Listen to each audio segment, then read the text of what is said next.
Alors, si vous le permettez, je vais commencer par donner le micro à Martin Fayoulou, s'il veut s'exprimer à l'issue de ces débats, nous donner évidemment son sentiment et Ouais. peut-être s'il veut poser une question ou faire une déclaration. Ben, écoutez, moi j'ai d'abord merci et grand merci aux organisateurs de ces colloques et merci au docteur Mukwege d'avoir ressuscité les rapports mapping. Et merci aux orateurs de ce matin et de cet après-midi. Je crois qu'il y a un problème, un sérieux problème. Et cette dernière photo m'interpelle. Et aujourd'hui, je me pose la question. Pendant la guerre froide, c'est Mobutu qui était mis quelque part et tout le monde, en tout cas les États-Unis en premier, ont utilisé Mobutu. Et maintenant, on parle de mondialisation et j'ai l'impression que c'est Kagame qui est utilisé. Qu'est-ce qui se passe exactement? Mais j'ai un problème. J'ai discuté avec les gens du Quai d'Orsay, M.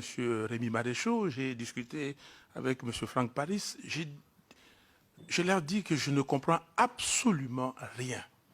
Le Congo, mon pays, près de 90 millions d'habitants, entouré par 9 voisins, dont 5 ne parlant pas le français, y compris le Rwanda. Parce que le Rwanda est aujourd'hui dans les Commonwealth un pays anglophone. Mais on s'organise pour donner la francophonie à Louise Mushikiwabo. Alors,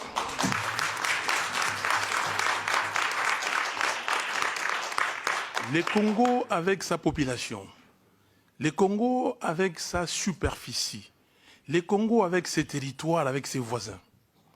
Je me pose la question, qu'est-ce qui se passe? J'ai animé une conférence à l'université de Harvard en avril de l'année dernière avec le président ghanéen. Et le président ghanéen a dit ceci, quelque chose qui m'a frappé, et j'ai dit, mais si les Français étaient là, ils pouvaient comprendre. Et il est francophile.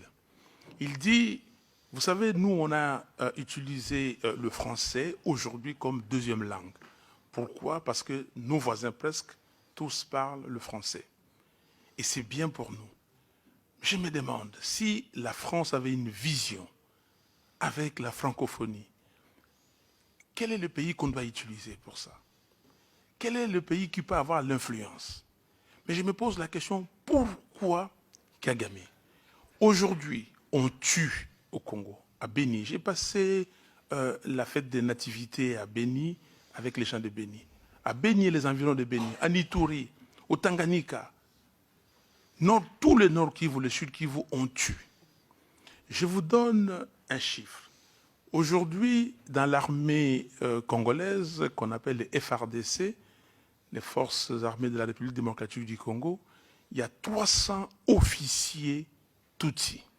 Je n'ai rien à voir, je n'ai pas de problème. Moi, j'ai grandi avec les Rwandais. J'ai joué avec eux, j'ai joué au tennis avec eux, j'ai été dans des clubs d'amis avec eux. Et on est des frères et sœurs. J'ai dirigé à un moment donné la société mobile et je m'occupais des mobiles Rwanda-Burundi. Je connais bien les Burundi. Mais qu'est-ce qui se passe dans la force publique? C'est comme ça qu'on appelait l'armée congolaise avant l'indépendance. Il n'y avait pas un seul Tutsi. Dans l'ANC, l'armée nationale congolaise, après l'indépendance, il n'y avait pas un seul Tutsi.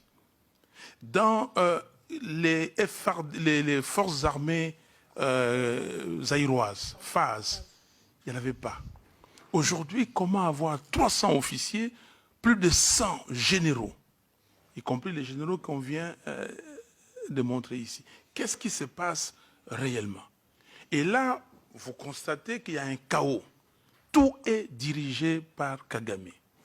Nous avons des élections. On fait les élections, et puis c'est M. Kagame qui doit décider de ce qui va se passer au Congo. Il se joue de tout le monde. Sous sa direction, l'Union africaine fait un communiqué qu'il y a des doutes sérieux. Je cite les communiqués de l'Union africaine. Il y a des doutes sérieux sur le résultat, sur la crédibilité des résultats. Nous demandons à la Cour constitutionnelle de ne pas publier les résultats définitifs. Nous envoyons une mission de haut niveau, composée de chefs d'État et de chefs de gouvernement, pour mettre toutes les parties prenantes ensemble et trouver une solution.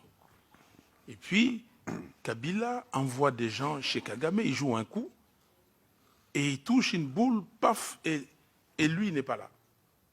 Mais c'est les autres.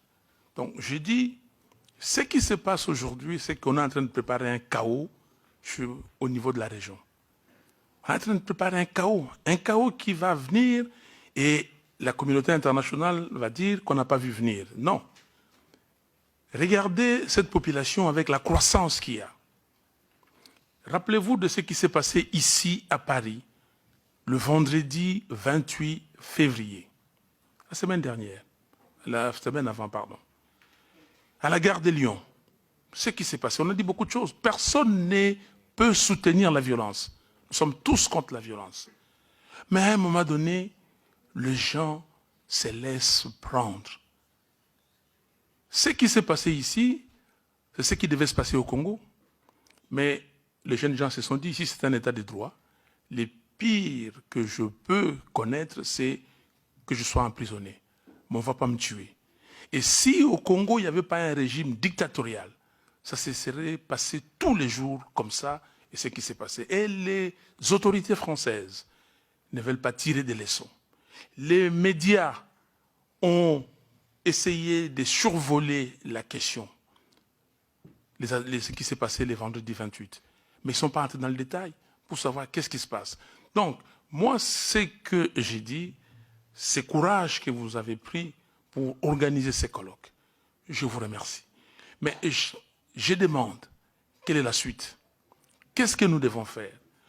Le ministre des Affaires étrangères français, M. Jean-Yves Le Drian, a dit, oui, c'est Martin Fayoulou qui a gagné l'élection présidentielle. Quelques jours après, il dit, ce qui s'est passé au Congo, c'est un compromis à l'africaine. Qu'est-ce qui se passe? Alors, pourquoi nous ne voulons pas prendre nos responsabilités? Moi, je dis ceci, si on ne prend pas ces responsabilités aujourd'hui, demain, vous allez mettre à feu et à sang toute la région des Grands Lacs. Et ce ne sera pas simplement la région des Grands Lacs. Kinshasa, c'est une ville qui a aujourd'hui 15 à 17 millions d'habitants. Le Congo-Brazzaville, dans son ensemble, a 5 millions. Et on ne pourra pas contenir tous ceux qui viendront de Kinshasa. L'Angola, 30 millions, et ça va déborder.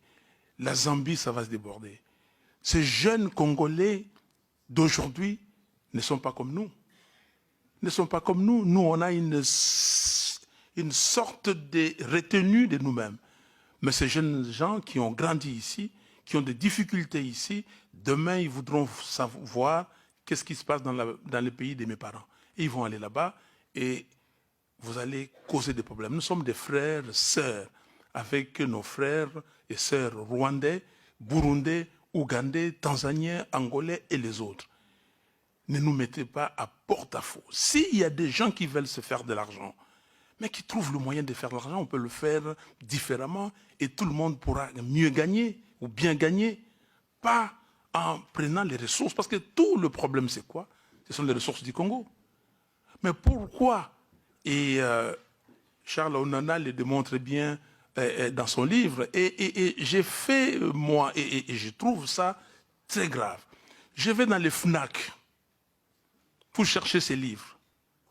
Vous voyez que dans les FNAC, ce livre est caché. J'étais à la FNAC de Champs-Élysées, je regarde dans tous les rayons. On me dit qu'il n'y a pas de livres. Et je vais, le monsieur ou la dame regarde dans son ordinateur, dit que non, je vois 2 ici. Je dis, madame, vous devez chercher. J'ai passé 2 heures, on m'a trouvé les livres. Mais en plus, elle a quand même trouvé un autre, 3. Donc, vraiment, aider les Congos, aider la région des Grands Lacs, aider le monde. Parce que ce qui se passe là-bas, vous aurez de l'immigration sans problème, parce que des gens ne pourront pas rester dans cette région, ils viendront ici. Voilà ce que j'avais à dire. Ces complots contre la RDC, parce qu'il y a bien un complot. Il y a ces complots que moi j'appelle de la balkanisation et d'implosion du Congo.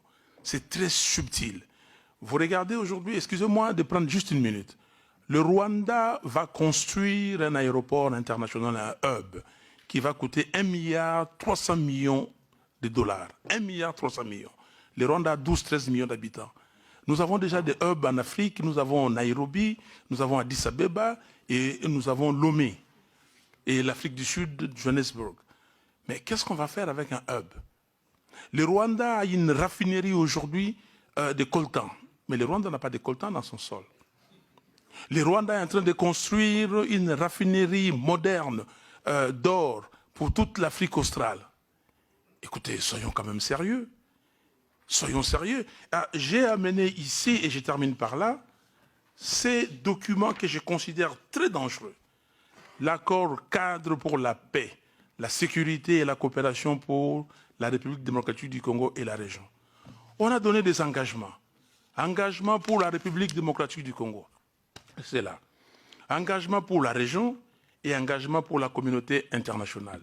Nulle part on a donné les engagements pour le Rwanda, le Burundi et l'Ouganda.